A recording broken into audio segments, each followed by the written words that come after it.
dengan saya Saskara Putri sama Sofian untuk aku sempat tulisan episode Mai dari 6. Kali ini akan menjelaskan tentang bagaimana cara mengajarkan cara para remaja awal untuk memenuhi pembalut dan pelajaran di kamar mandi pada awal tahap menstruasi. Apa itu menstruasi ya? Jadi menstruasi merupakan proses keluarnya cairan merah dari dalam tubuh ya, tepatnya di daerah reproduksi untuk melakukan sebenarnya masa pubertas. Biasanya pubertas awal itu terjadi pada usia 9 sampai 12 tahun, remaja tengah berusia 13 sampai 16 tahun, remaja akhir 17 sampai 14 tahun ke atas ya.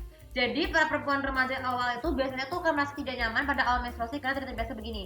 Dikhawatirkan darah tuh bisa merusak rumah, bisa sih merusak rumah bisa. Misalnya duduk di itu bisa kursinya kotor, lantainya juga penuh dengan darah ataupun kamar mandi seperti itu. Nah mungkin banyak yang belum terbiasa karena tidak terbiasa gini.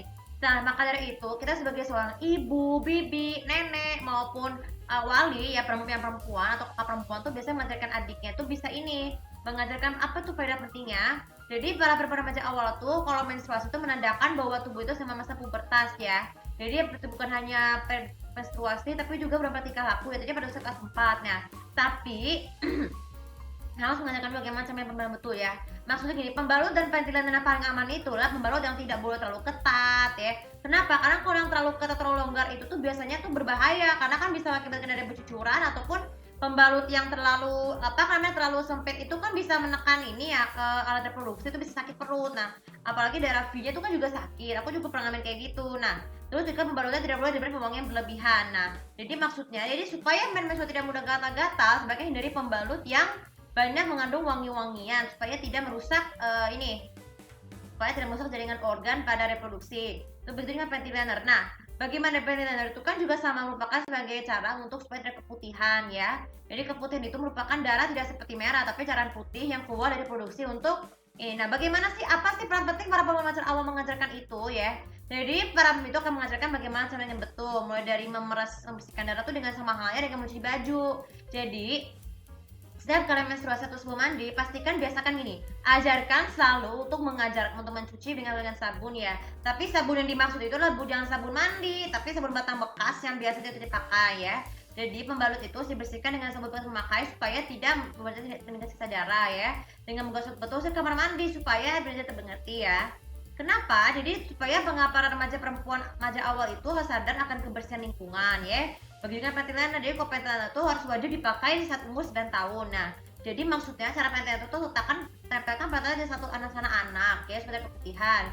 Begitu juga nih kalau mau lagi datang menstruasi ya, pemasangan pembalut itu cukup 2 biji. Nah, kecuali ukuran panjang kan cuma satu, tapi kalau ukuran pendek cukup dengan ukurannya 2 biji supaya tidak bercucuran. Nah, selain itu juga mintalah konsultasi pada guru jika kesulitan mencuci ya udah buang saja. Tapi kalau mencuci di menstruasi lagi kalau di sekolah nggak masalah, tapi harus dalam keadaan yang tertutup dan tidak boleh terlihat siapapun. Misalnya tidak ada sabun ya udah cukup dibuang ke tempat sampah. Nah sebagai apa kesimpulan dari YouTube vlog kali ini ya, jadi kesimpulannya adalah kalau perempuan remaja awal diajarkan membersihkan pembalut dan pendesak awal ya, jadi mereka tuh juga lebih silakan sama halnya mereka berselingkuh untuk kebersihan. Nah jadi anak-anak juga jangan lupa juga jika diajarkan pembalut itu jangan lupa juga untuk membersihkan sampah-sampah pembalut dan ventilator sudah dibersihkan ya ke dalam tempat sampah khusus. Jangan tempat sampah bawah, tapi tempat sampah luar itu sangat berguna untuk menghindari terjadinya resiko bau pesing ya, tumpukan sampah yang berlebihan, dan juga membersihkan kamar mandi setelah membersihkan dalam menstruasi supaya